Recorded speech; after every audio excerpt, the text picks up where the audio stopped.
ব্যবসায়ীদের শীর্ষ সংগঠন FBCCI আয়োজিত স্বল্পোন্নত দেশ থেকে উত্তরণের পর রপ্তানি খাতের ভবিষ্যৎ শীর্ষক এক সেমিনার অনুষ্ঠিত হয়। সেমিনারে বাণিজ্য উপদেষ্টা বলেন, দুর্নীতিকে নিঃশেষ করা সম্ভব নয়। 28 লাখ কোটি টাকা চলে গেছে, উপদেষ্টারা চাঁদা নেন না। তবে দুর্নীতির পথ রোধ করতে হবে। দেশের থেকে 28 লক্ষ কোটি টাকা চুরি হয়ে চলে গেছে। এখন তো দেশ থেকে এই পরিমাণ টাকা চুরি হচ্ছে না।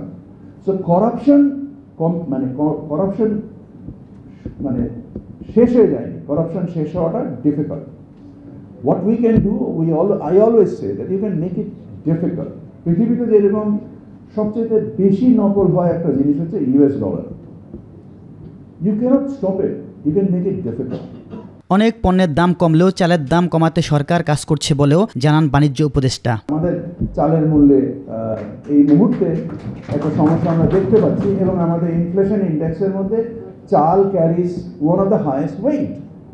সো উই নিড টু, আমি গতকালও খাদ্য উপদেষ্টার সাথে কথা বলেছি, and then we want to see as to how আমরা এই সাপ্লাই সাইডটা ইমপ্রুভ করতে পারি। কতটুকু পাবো আমি জানি না, বাট তারপরে এখনো যে আমি চেষ্টা করবো ওনার সাথে বসে চালটা নিয়ে একটা আলোচনা করে এটাকে একটা সহজীকরণ কিভাবে করা যায় এবং কি কি পদ্ধতি আমরা নিতে পারি, ইনশাআল্লাহ আমরা নিব।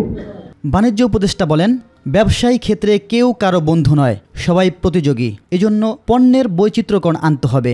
নিজেদের ক্ষুদ্র ক্ষুদ্র স্বার্থের কথা না ভেবে এক হয়ে কাজ করতে হবে। নিজস্ব স্বার্থ সামগ্রিকভাবে অর্জন না করে। ইলিয়াস মাতবর, মাই টিভি, ঢাকা।